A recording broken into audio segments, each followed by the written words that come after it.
Hi, my name's Laura and I'm the owner of Ultra Pilates Leichhardt. We are so excited to be launching our beginner course, Ultra Start, this May. We'd like to give you a little bit of an intro into our reformer beds to make sure that you feel prepared to start with us for your first class. This is our reformer machine. I'm going to run through everything today so that you know the name of things, how things move, and hopefully feel a little bit prepared, or more prepared rather, before your very first class with us.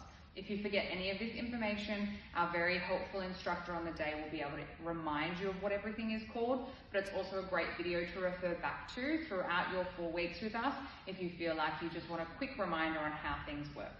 So, to start with, you're looking at your reformer bed.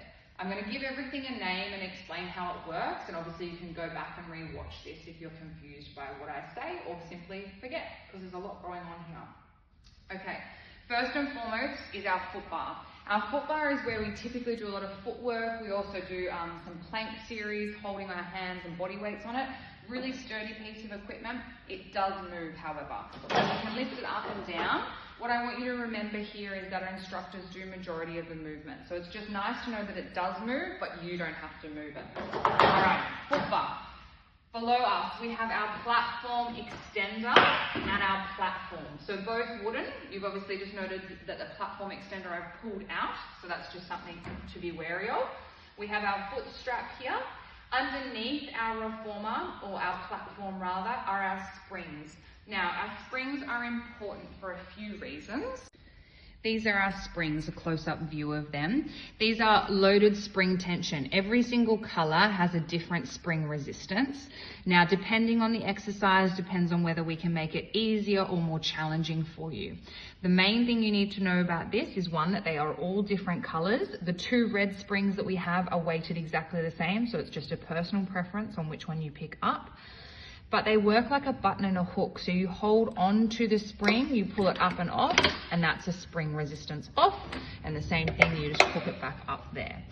For note, there is actually a second row of buttons in underneath there. Sometimes we would ask you to pop that spring up onto the top there, and that looks like a high yellow. If the instructor said to you, I want you to take all springs off except one red, this is what that would look like. So you've only got 1 remaining red spring there. Continuing on, this is our carriage. Our carriage moves back and forth, sometimes with a little bit less tension. It can feel a little bit unstable. So we always suggest to never jump on the bed.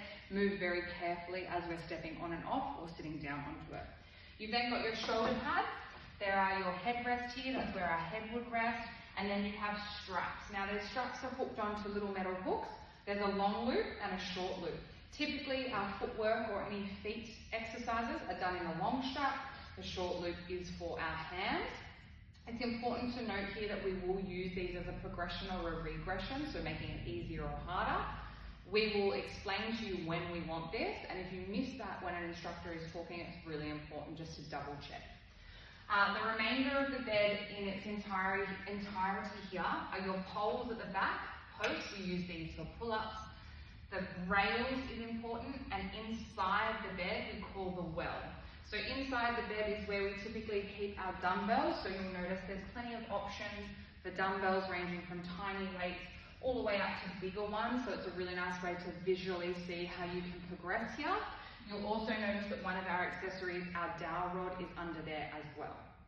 Other accessories we have on our reformer bed, we have our Pilates ring and our Pilates ball. We have some nice supportive mats to either use for cushioning on our hands or our knees, depending on exercises. And then we have our box. Now, our box can be lifted up and down. Sometimes we can place it onto the reformer. If we're popping it onto the reformer, again, the instructor will specify how. This is what a short box looks like. So this is placed on top of the reformer in a short box position. If the instructor explains that she needed a long box, it would look like that. It would be going with the direction of the carriage. We do also utilize our box on the floor. So if you're ever doing something in class and there's a short box variation up next to the foot bar, that is what that would look like. If it's a long box up against the white rail, that is what that one would look like. If you have any questions or hesitations before you get started, please do reach out. We're a very friendly bunch and we're so excited to show you what we've worked on just for you.